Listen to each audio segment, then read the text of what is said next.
হতাশা জানো কি, যে এটা ভেবে নেয়া যে কিছুই হবে না, আমার সময় এমনই থাকবে, আমার ভাবনা বদলাবে না, আমি এরকমই থেকে যাব। এটাই সেই সবরের ডোর যা নিজের রাব্বুল আলামিনের ওপর বিশ্বাস করতে শেখায়। আর সবরের সাথে কাজ করো, আর বিশ্বাস রাখো যে সব কিছু ঠিক হয়ে যাবে, আর সব ঠিক আছে। এটা ভাবুন সাময়িক, সব শেষ হয়ে যাবে একদিন। এই বিশ্বাস রাখুন যে সামনে একটা নতুন সফর আপনার অপেক্ষায় আছে, সামনে খুশিগুলো অপেক্ষায় আছে আপনার। আর সেই যে রাব্বুল আলামিন আছে না, সর্ববিষয়ে সর্বশক্তিমান, নিজের বান্দাদেরকে কখনোই হতাশ করেন না, কখনো একা ছাড়েন না। সবর চান শুধু তিনি আমাদের থেকে। কে জানে তুমি যা চাচ্ছ তিনি হয়তো সেটা তোমাকেই দিতে চান, কিন্তু তার আগে উনি তোমার থেকে অনেক বড় বড় কাজ করাতে চান। হতে পারে উনি তোমাকে আগে তার অনেক নিকটবর্তী করতে চান, যেন যখন তুমি তোমার চাওয়া পেয়ে যাও তো যেন সেই রবকে ভুলে না যাও। হতে পারে উনি তোমাকে তোমার চাওয়া তখন নসিব করাবেন যখন তোমার তাকে সবচেয়ে বেশি প্রয়োজন। হতে পারে যে তিনি তোমাকে তোমার চাওয়ার সাথে সাথে আরও অনেক কিছু দিতে চান। তাহলে এই পরীক্ষার মুহূর্তে ওই মালিকের ওপরে ভরসা রাখো, উনি তোমার অংশের খুশিগুলো তোমাকে অবশ্যই নসিব করাবেন। সময়ের আগে কিছুই পাবে না, আল্লাহ সমস্ত জিনিসের সময় নির্ধারণ করে রেখেছেন। সময়ের আগে কখনো দৌড়ানো উচিত নয়। সফলতা পাওয়া যায় ধীর গতিতে কদম চললে। যে সময়ের আগে দৌড়ে যায় না সে খালি হাতে ফিরে আসে। ভাঙা জিনিসকে ভাঙা থাকতে দাও, সময় আসলে সেটা আপনা আপনি জুড়ে যাবে। নিজের বিগড়ে যাওয়া নিজের উপরে নির্ভর করে।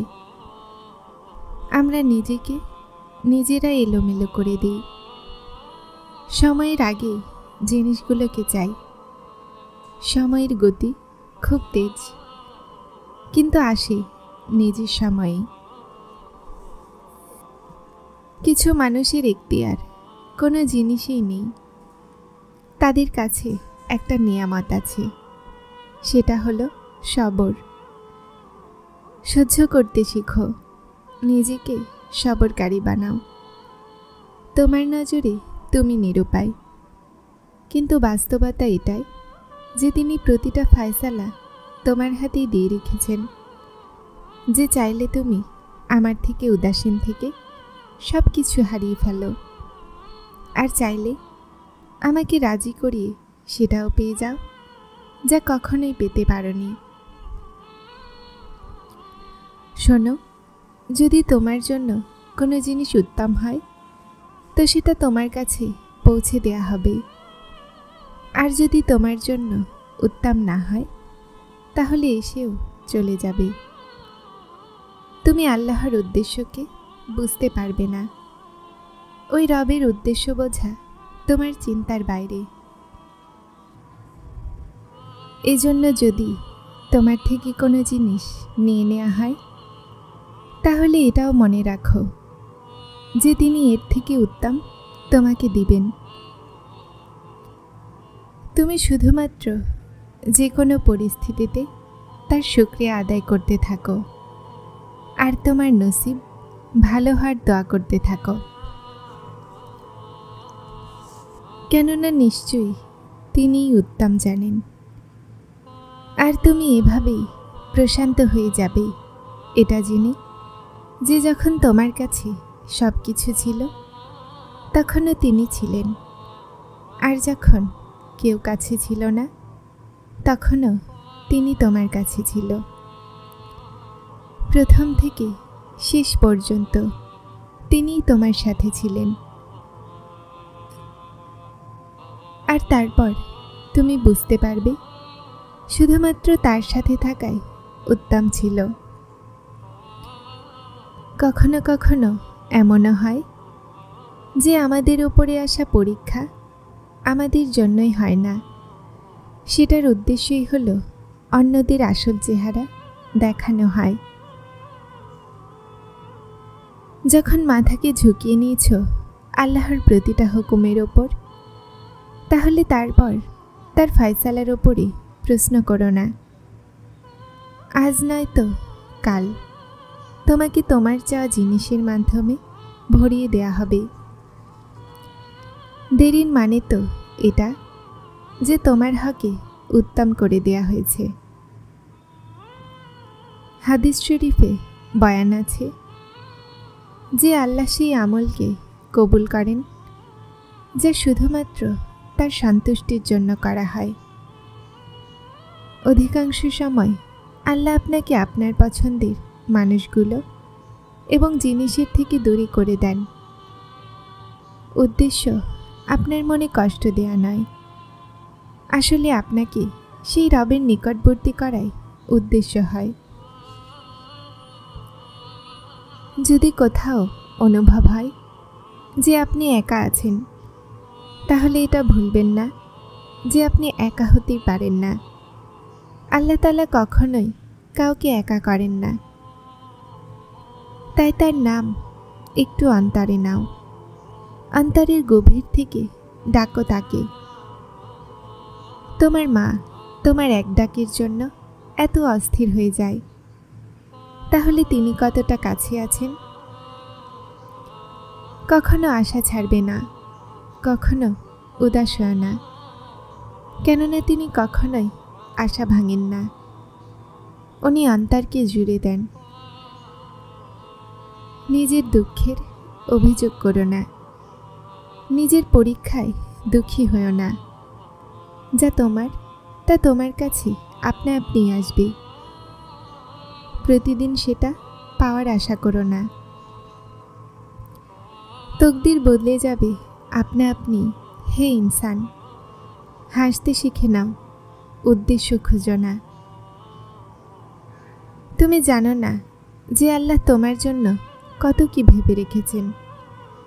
তুমি জানো না যে আল্লাহ তোমার কাছে তোমার চাওয়াকে পৌঁছানোর কত ব্যবস্থা করে রেখেছেন। তুমি জানো না যে এই দেরির পরে তোমার প্রতিটা সেই দোয়ার কবুলিয়ত আছে যা তুমি চাইতে। তুমি জানো না যে যার এক ঝলকে কোহিতুর পর্বত ঝলসে যায়, তার এক হুকুম কি থেকে কি করতে পারে। তুমি জানো না যে তোমার স্বপ্নগুলোকে পূরণ করার জন্য তিনি কেমন তদবির বানিয়ে রেখেছেন।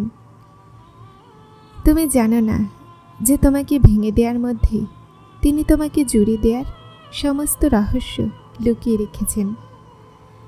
তুমি জানো না যে তিনি শেষে তোমার চাওয়াকেই তোমার ভাগ্যে লিখে রেখেছেন। মানুষ যখন ভালোবাসায় ভেঙে যাওয়ার পর আল্লাহকে তালাশ করতে বেরিয়ে পড়ে না, তো আল্লাহ প্রথম থেকেই তার অপেক্ষায় থাকেন। আর যখন তার সম্পর্ক রবের সাথে জুড়ে যায় না, তো সমস্ত ভালোবাসা রবের ওপরে হয়ে যায়। যে দোয়া কবুলিয়তে সময় নেয়, তারপর সেটা কবুল হয়ে গেলে সময়কেই বদলে দেয়। আজ যদি জীবনে সমস্যা থাকে, তো কাল স্বস্তির ওয়াদাও আল্লাহ করেছেন। আল্লাহর কাছে যাও, বেশি করে যাও। আল্লাহ তোমাকে ধারণার থেকেও বেশি দিবেন। দোয়া করার আগে বিশ্বাস করতে শিখো, বলার আগে শুনতে শিখো, খরচ করার আগে কামাই করতে শিখো, লেখার আগে ভাবতে শিখো, আর মরার আগে বাঁচতে শিখো। পরীক্ষা তাদের জন্যই আসে যাদেরকে আল্লাহ চান, আর সবর তারাই করে যারা আল্লাহকে চায়।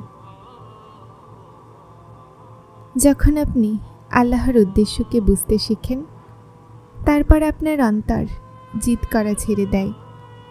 নিজের ফয়সালাকে আল্লাহর ওপরে ছেড়ে দাও। হতাশা তোমাকে ছেড়ে দিবে।